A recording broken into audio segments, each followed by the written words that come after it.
Vamos a ver de qué se trata cuando hablamos de fundamentos de los esquemas de cálculo. En realidad, una vez que nosotros hemos analizado el comportamiento de una viga a flexión simple, los esquemas de dimensionado y cálculo se basan todos en la resistencia de rotura. Esto ocurre porque no puede quedar librado a la interpretación de cada uno. Entonces los reglamentos basan todo su desarrollo en la resistencia de rotura. Todo esto es válido siempre y cuando nosotros estemos trabajando con elementos con una esbeltez L sobre H mayor o igual que 4. ¿Qué significa? En el caso de la viga, L es la longitud de la viga, es la luz de la viga, y H es la altura de la sección transversal. Es decir, que estamos hablando de elementos donde la longitud, o en el caso de la viga, la luz, es muy superior a lo que es la altura de su sección transversal. Recuerden el esquema que habíamos visto antes, la sección transversal, que tenía un ancho B y una altura H. L sobre H, entonces, mayor o igual que 4. Las hipótesis o fundamentos comunes a todos los esquemas de dimensionado, es decir, que esto es algo que lo comparten, ¿sí? Todas las hipótesis o fundamentos de cálculo, son las siguientes. Se considera solidaridad elástica entre el hormigón y el acero. ¿Qué significa lo que hemos venido planteando hasta ahora? La deformación específica del acero igual a la deformación específica del hormigón para una determinada fibra. Segundo, las secciones se mantienen planas durante la flexión hasta el instante de la rotura, es decir, que es válida la hipótesis de Bernoulli. Por lo tanto, el diagrama de las tensiones específicas es lineal. Vemos que las deformaciones específicas de las fibras de una sección van a variar en función de su distancia al eje neutro. Fíjense que si vamos desde el eje neutro hasta la fibra superior, justamente lo que estamos marcando ahí es el valor C, posición del eje neutro. Tenemos entonces una relación de triángulos. Epsilon 1 es a epsilon 2, como I sub 2, como I sub 1 es a I sub 2. Claramente es una relación de triángulos.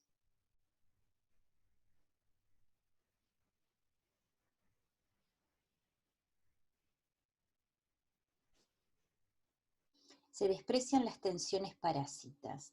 Por ejemplo, tensión parásita puede ser la tensión que se genera debido a la contracción por fragua. Se van a despreciar porque no tienen demasiada incidencia. Y así como esas, otras tensiones asociadas más que nada a aspectos que pueden ocasionarse a raíz de la afluencia, efectos que tienen que ver con cuestiones constructivas, esas tensiones se van a despreciar. Cuarto, el hormigón no trabaja a tracción. Esta es una de las premisas fundamentales. Recordemos, el hormigón ya fisurado no tiene capacidad de tomar tracciones. Y es la armadura exclusivamente la que va a absorber la tracción para generar el equilibrio interno. Recuerden en el diagrama anterior que habíamos visto la resultante de los esfuerzos de compresión C, la resultante de los esfuerzos de tracción T y el brazo de palanca Z. Eso es lo que lleva al equilibrio interno. En quinto lugar, las vigas con un porcentaje normal de acero, ¿sí?, van a permitir que las armaduras entren en fluencia. Es decir, que lo que estamos buscando, como dijimos ya antes, es una pieza subarmada, un elemento subarmado que nos va a conducir a una rotura de tipo dúctil, una rotura con preaviso. La rotura se produce generalmente después de que la tensión en el acero llegó al límite de elasticidad. ya sea convencional o natural. En nuestro caso es un límite de elasticidad convencional. Por lo tanto, se lo va a considerar útil hasta ese límite. En el instante de la rotura, las armaduras ya están en fluencia. En cuanto a la forma del diagrama de tensiones de compresión, que hace un ratito yo justamente les había adelantado algo, históricamente se han considerado dos situaciones distintas. Una, que sería adoptar la distribución real de tensiones. Puede tratarse de un diagrama curvilíneo o un diagrama equivalente. El diagrama equivalente puede ser, por ejemplo, el parábola rectángulo, que era el diagrama que tomaba la versión 82 del CIRSOC, o diagrama equivalente rectángulo, que es como vamos a trabajar nosotros con la versión 2005. Esto implica que el cálculo se va a desarrollar por el método de rotura. Suponer que el diagrama en el instante de la rotura es triangular sería la otra situación que históricamente se planteó. Es admitir proporcionalidad entre tensiones y deformaciones, y esto implicaría que el cálculo se trabajaría a partir de las tensiones admisibles. Este método se conoce como método elástico. Y acá es necesario hacer una aclaración. Cuando hablamos de método de rotura o de método elástico, estamos hablando de métodos de cálculo, métodos que se aplican para lo que es el dimensionado y cálculo de los elementos estructurales. Ustedes ahora están trabajando o están comenzando a trabajar con lo que es el análisis de cargas y el cálculo de solicitaciones. Las solicitaciones, momento y esfuerzos cortantes. Ahora bien, el cálculo de solicitaciones que ustedes hacen es un cálculo elástico. Es cálculo elástico de solicitaciones. No tiene nada que ver con lo que estamos diciendo acá. Acá estamos hablando de método de rotura o método elástico para lo que es el análisis del diagrama de tensiones de compresión y, por supuesto, el desarrollo posterior en todo lo que tenga que ver con el cálculo de los distintos elementos estructurales. El método elástico ya hace muchos años que se ha dejado de lado y se trabaja con la adopción de la distribución real de tensiones. Como recién les mencioné, en el caso de la versión 82, el diagrama de tensiones de compresión para el hormigón se lo llevaba a un diagrama equivalente con la forma de parábola rectángulo. En la actualidad, en la versión 2005, nosotros trabajamos con un diagrama equivalente que es con forma de rectángulo. Acá los tenemos. Entonces, fíjense, el diagrama que tenemos a la derecha sería el diagrama triangular, es un diagrama simplificado, es un diagrama que se utilizó cuando el método para el dimensionado y cálculo de los elementos estructurales era el método elástico. Desde hace ya muchos años se dejó de lado, como les dije recién, y lo que se trabaja es a rotura. Es decir, tenemos un diagrama curvilíneo que se aproxima a lo que es el diagrama real de tensiones de compresión del hormigón. Y tenemos, fíjense, en el caso de la versión 82, el diagrama parábola rectángulo, y en el caso de la versión 2005, el diagrama rectangular equivalente. Lo que tenemos entonces rayado sería el diagrama real de tensiones, y el que está por debajo, el rectángulo que se ve por debajo, sería el diagrama rectangular equivalente, que es el que adopta la versión 2005. Observen que está señalado y remarcado en rojo la resistencia especificada del hormigón a la compresión, F'C. Ahora bien, ustedes dirán, bueno, pero cuando pasamos del diagrama real de tensiones al diagrama rectangular equivalente, ¿qué pasa con ese valor F'C? Bueno, acá lo importante es que cuando pasamos del diagrama real de tensiones al diagrama rectangular equivalente, lo que estamos manteniendo es la intensidad y la posición de la resultante de los esfuerzos de compresión en el lugar que debe estar. Es decir que pasar del diagrama real de tensiones al equivalente va a hacer que no se modifique la posición y el valor de esa resultante del diagrama de tensiones. Nuevamente vemos que está identificado, en este caso lo hemos marcado en verde, con el valor C, la posición del eje neutro, y con la letra A lo que estamos indicando, la altura del bloque de tensiones rectangular equivalente del hormigón. Entonces C, posición del eje neutro, A, que va a ser un porcentaje de C, A es la altura del bloque del diagrama de tensiones equivalente del hormigón según la versión 2005. ¿Por qué hablo de bloque? Y ustedes dirán, acá estoy viendo un diagrama plano. Bueno, porque cuando trabajemos la viga en perspectiva, su sección transversal, van a ver que esto es un bloque.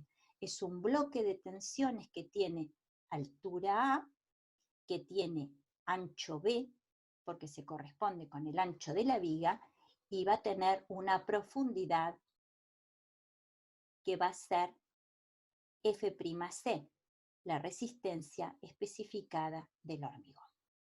Estos entonces son los diagramas de tensiones de compresión según las dos teorías. A la izquierda tenemos la de rotura y a la derecha elástica, que reitero, hace muchos años, que realmente no se usa.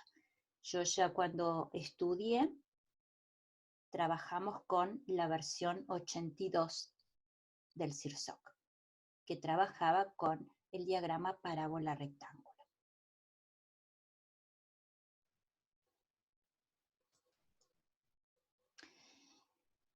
¿Qué son los estados límites? La versión 2005 hace referencia a estados límites.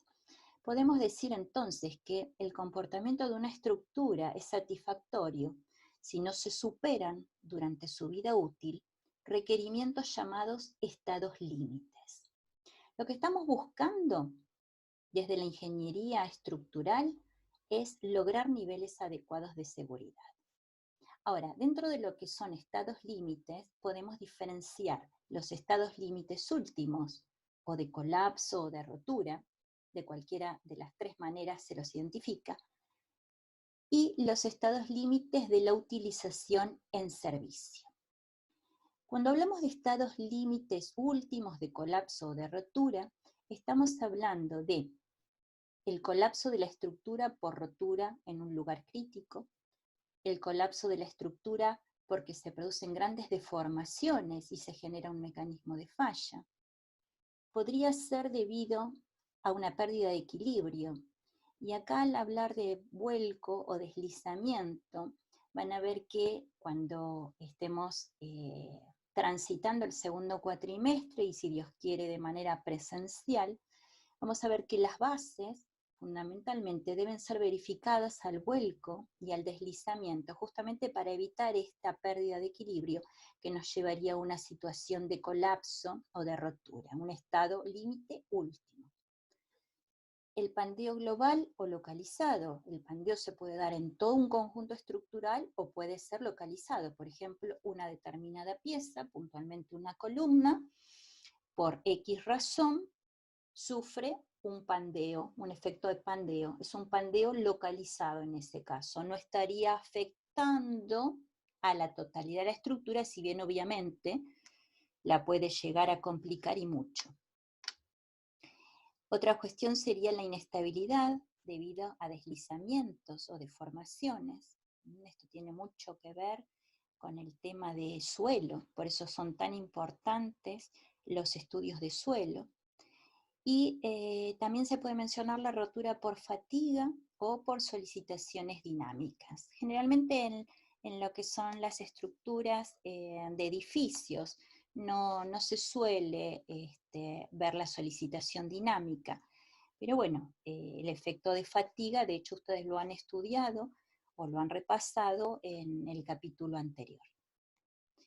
Estados límites de utilización en servicio. Cuando hablamos de utilización en servicio, estamos hablando de lo que le ocurre a la estructura a lo largo de la vida útil. Y acá pueden aparecer deformaciones excesivas por flexión, puede aparecer una fisuración excesiva, pueden aparecer oscilaciones, que la verdad que no son deseables para nada. Podrían llegar a aparecer filtraciones de agua o situaciones donde la humedad sea excesiva. Podría llegar a ser también la corrosión del hormigón o del acero.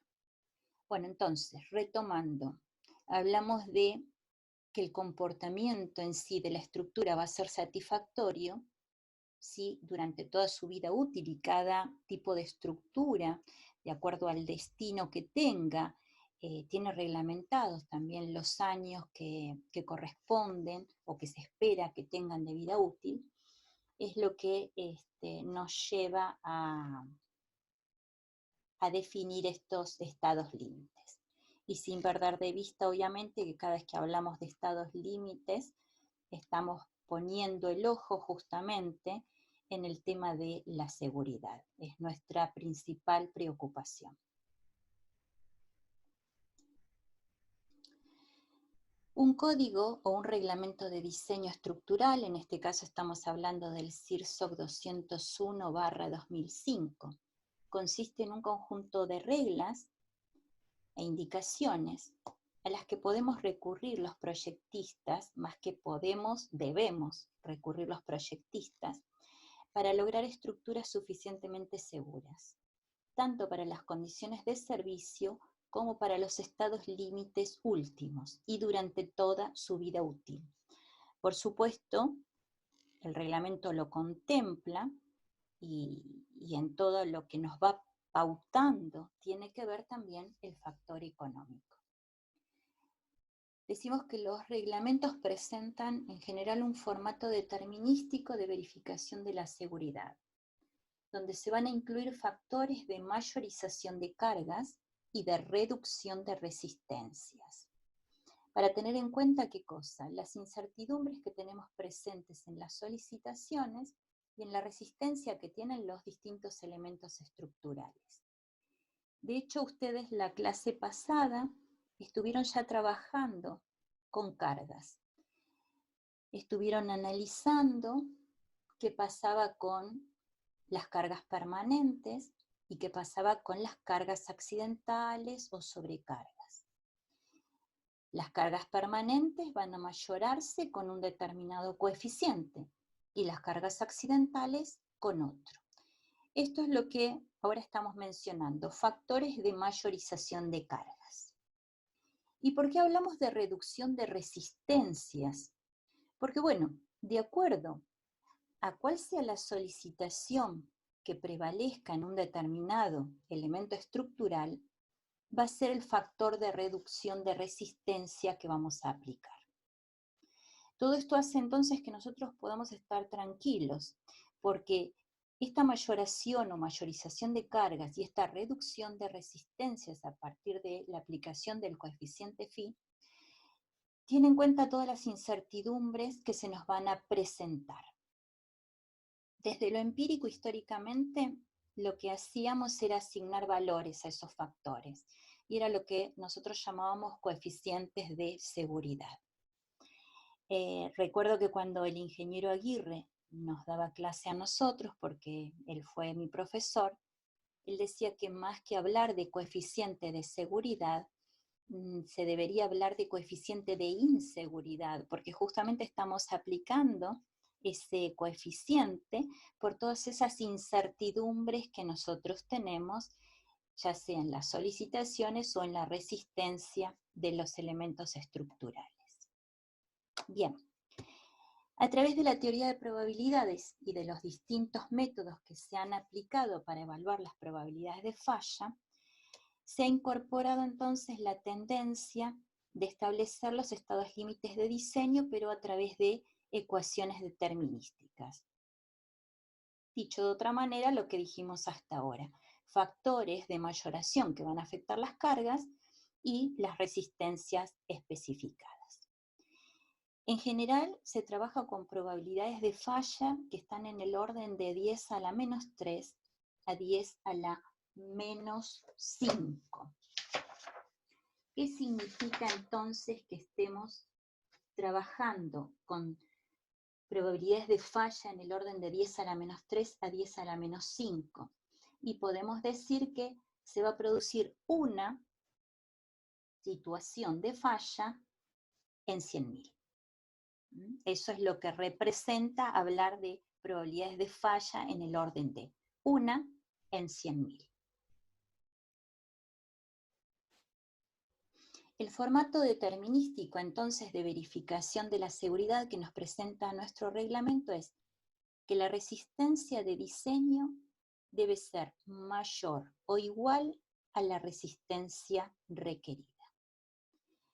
Aparece entonces el coeficiente phi o factor de reducción de la resistencia. El coeficiente phi siempre es menor que la unidad. El coeficiente phi considera entonces las incertidumbres en los cálculos de dimensionamiento y la importancia relativa que tienen los elementos de la estructura. ¿Qué significa esto? Que no va a ser el mismo phi que vamos a aplicar para elementos como la viga, la losa, que están sometidos a flexión, que el phi que vamos a trabajar para la columna, que fundamentalmente está resistiendo compresión, que no va a ser el mismo valor que vamos a trabajar, por ejemplo, para verificar el corte en las vigas. Es decir, que phi va a ir variando, ¿sí? Y obviamente esa variación no la elegimos nosotras, está también pautada por reglamento, va a variar según la solicitación, es decir, ¿a qué está sometido mi elemento estructural? ¿De qué elemento estructural estoy hablando? ¿Estoy hablando de una viga o de una losa sometida a flexión? ¿Estoy hablando de una viga bajo el esfuerzo de corte? ¿Estoy hablando de una viga bajo compresión? Phi varía. ¿Qué es S sub n? En términos generales, se designa de esa manera a la resistencia nominal o valor especificado, que se va a calcular de acuerdo a los procedimientos que nos va marcando el reglamento, suponiendo por supuesto que ya hemos predimensionado al elemento y que las propiedades de los materiales ya están también definidas, es decir que sabemos cuál va a ser la resistencia especificada a la compresión del hormigón, la resistencia requerida, F'C, y Fi, la tensión de fluencia del acero. F'C, resistencia o tensión especificada a la compresión del hormigón. Fi, tensión de fluencia en el acero. ¿Y qué es U? U es la resistencia requerida. U es lo que nosotros calculamos aplicando los factores de mayoración de cargas. Es decir, si nosotros, por ejemplo, lo que estamos haciendo es calculando el valor del momento flector para una viga, que es la próxima actividad que ustedes tendrán, vamos a decir phi por el momento nominal, es decir que ese S pasa a ser M, phi por M nominal, phi por M sub n, mayor o igual al M que ustedes van a calcular la semana próxima con las cargas mayoradas. Es decir que ustedes hasta ahora lo que han hecho es el análisis de cargas. Con esas cargas mayoradas van a calcular las solicitaciones. Esas solicitaciones es lo que nosotros llamamos requeridas. Ahora bien, para el dimensionado de la sección vamos a trabajar con el valor nominal de esa solicitación. Es decir, que el coeficiente phi por el valor de ese m nominal, phi por m nominal, va a ser mayor o igual al valor del momento que ustedes calculen con las cargas mayoradas que trabajaron en la clase pasada. No se preocupen porque esto lo vamos a ir viendo de a poco, es solamente una introducción para que ustedes puedan interpretar a qué hacemos referencia cuando hablamos de resistencia de diseño mayor o igual a resistencia requerida. Ahí está el factor de seguridad justamente a través de una ecuación determinística. Y ahora sí entonces vemos cómo el reglamento nos presenta al coeficiente de reducción phi. En aquellas secciones donde lo que prevalece es la tracción, es decir, que tenemos una deformación específica, unitaria, a tracción mayor o igual a 0,005, 5 por 1000. El coeficiente phi es 0,90. Si nosotros estamos hablando de secciones controladas por compresión, donde la deformación, ¿sí?, específica a la tracción es menor o igual a 0,002, menor o igual al 2 por 1000, tenemos en un caso phi 0,70 y en el otro caso tenemos phi 0,65. Bueno, acá me adelanto a lo que vamos a trabajar recién en el mes de agosto. Esto hace referencia a las columnas. Podemos tener columnas que llamamos de armadura simple con estribado común, que son la mayoría de las columnas que ustedes ven armadas en las obras. Son columnas donde el estribado, que es lo que envuelve a las armaduras longitudinales, cumple una función meramente constructiva. En ese caso, el coeficiente phi es 0,65. En cambio, en el caso de las columnas, donde nosotros tenemos sunchos en lugar de estribos simples, tenemos una especie de espiral que envuelve las barras longitudinales. Ese espiral, ese suncho que envuelve las barras longitudinales de la columna, lo que hace es generar una presión al hormigón que queda confinado en el interior de la columna, que hace que tenga una capacidad, un plus en su capacidad portante. En ese caso, el coeficiente phi se toma en 0,70. Cuando tenemos secciones intermedias entre el extremo de la compresión y el extremo de la tracción, es decir, que la deformación específica a la tracción estamos entre el 2 por 1000 y el 5 por 1000, lo que correspondería sería hacer una interpolación lineal, perdón, me trabé. Correspondería una interpolación lineal. Cuando tenemos corte o tenemos torsión, el coeficiente phi vale 0,75. Y en el caso de hormigón simple, que no es lo que a nosotros nos va a ocupar, porque nosotros no vamos a trabajar piezas de hormigón simple, nosotros vamos a trabajar piezas de hormigón armado, en ese caso el coeficiente phi baja a 0,55. Quiero que volvamos a las secciones controladas por tracción. Estamos hablando de un coeficiente phi 0,90. Phi 0,90 es el valor del coeficiente para piezas justamente sometidas a flexión, donde tenemos la sección controlada por tracción, acero que entró en fluencia.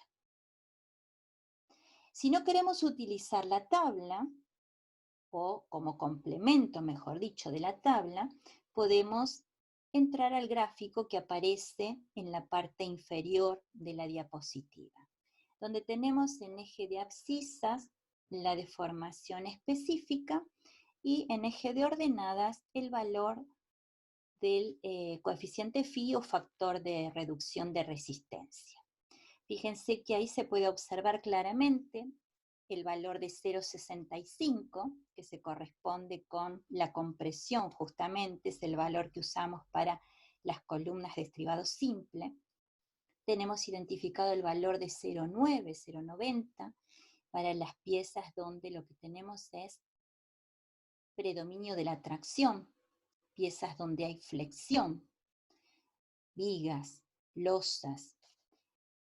Tenemos la zona de interpolación y si ustedes observan, para interpolar aparece una expresión que en el caso, ¿sí?, que a nosotros nos ocupa, porque no estamos hablando acá, por ejemplo, de columnas sunchadas, ni de elementos con sunchos de ningún tipo, la expresión sería la que yo les recuadré en negro, phi igual a 0,65 más epsilon t menos S2 por 1000 multiplicado por 250 dividido 3. Es una fórmula sí, que nos la proporciona el reglamento.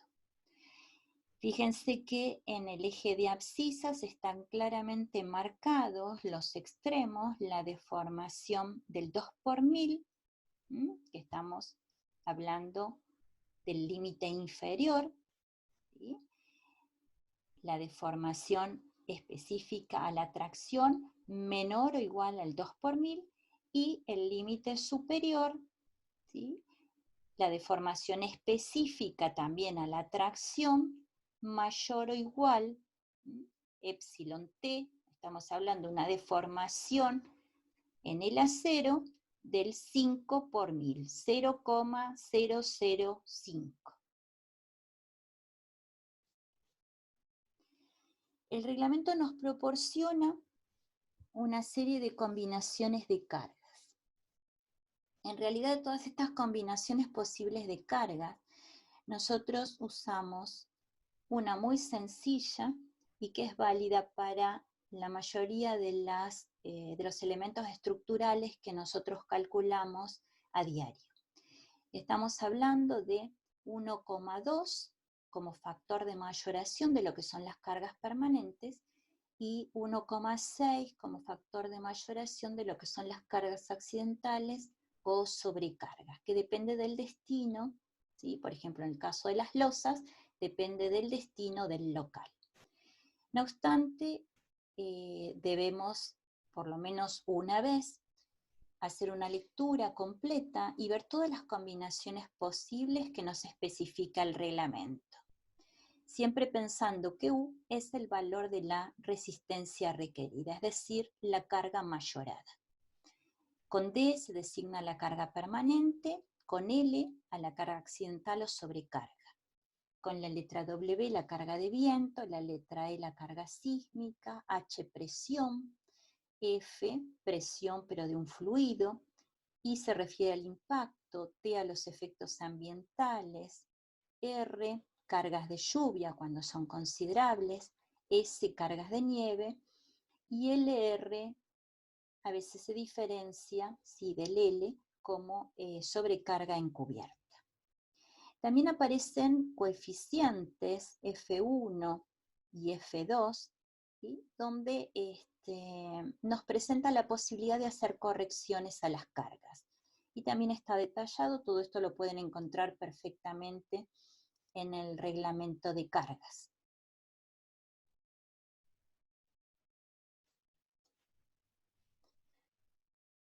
Las combinaciones entonces de cargas más frecuentes, como dijimos antes, la que vamos a utilizar prácticamente durante todo el año, va a ser la carga requerida U igual a 1,2 de la carga permanente más 1,6 de la carga accidental o sobrecarga. En algunos casos, ¿sí?, en edificios en altura y edificios o elementos estructurales que así lo requieran, habrá que hacer la consideración del viento. Y en el caso de la nieve también, y en el caso de la primera expresión, 1,4 por el valor de la carga permanente, es una combinación o una propuesta de carga que muchas veces utilizamos cuando hacemos el dimensionado y cálculo de armadura de las bases de fundación. A lo largo del año y en la medida que vayamos avanzando, van a ver que cuando llegamos a nivel de fundación y nosotros necesitamos trabajar con la carga que hemos enviado a esa base en particular, resulta un tanto complejo discernir lo que ha sido transmitido como carga permanente y lo que se ha transmitido como carga accidental. Entonces, en lugar de descomponer en un 20% de incremento para la carga permanente y un 60% para la accidental, se opta por tomar la carga que traemos hasta el nivel de fundación y directamente incrementarla en un 40%. También hay otras situaciones donde, bueno, no se tiene carga accidental y directamente se trabaja con el 40% mayorando lo que es la carga permanente. Con respecto a el análisis de cargas que ustedes han venido haciendo, y ya les han explicado tanto Victoria como Lucía, por ejemplo, en el caso de las losas, dentro de lo que es la carga permanente, entonces entraría el peso propio de la losa, el peso del contrapiso, el peso de la carpeta, el peso del piso o del solado. Creo que en el reglamento aparecen los pisos como solados. El peso propio del cielo raso, ya sea aplicado o suspendido. Si son losas armadas en dos direcciones, dentro de lo que es carga permanente, se incorpora la carga de mampostería que apoya sobre la losa, no sobre el perímetro, sino sobre la losa misma. Y lo que es el valor L, el valor de carga accidental, sobrecarga o carga útil, también como se la suele llamar, ahí interviene el destino. ¿Qué es lo que yo tengo sobre esa losa? Sobre esa losa tengo un aula, sobre esa losa tengo un baño, sobre esa losa tengo una azotea accesible o una azotea inaccesible. Bueno, esos son los valores que ustedes han venido trabajando hasta ahora y que a partir de esta instancia van a mayorar, como lo propone la versión del reglamento. Con este valor entonces de carga mayorada, con este U o este QU, como lo van a llamar seguramente en la práctica, igual a 1,2 de Q sub D más 1,6 de Q sub L, con ese valor Q sub U mayorado es que van a determinar las solicitaciones en esa losa. Momento, ¿sí? Y tratándose una viga, momento y esfuerzo de corte. Así que bueno, hasta acá llegaríamos con esta primera clase que tiene que ver ya con un tema que es propio de nuestra materia, que es el análisis a flexión. Cualquier duda, seguramente vamos a combinar con Victoria y con Lucía la posibilidad de hacer una clase donde ustedes puedan hacer las consultas de todo aquello que no haya quedado claro en esta exposición. Gracias.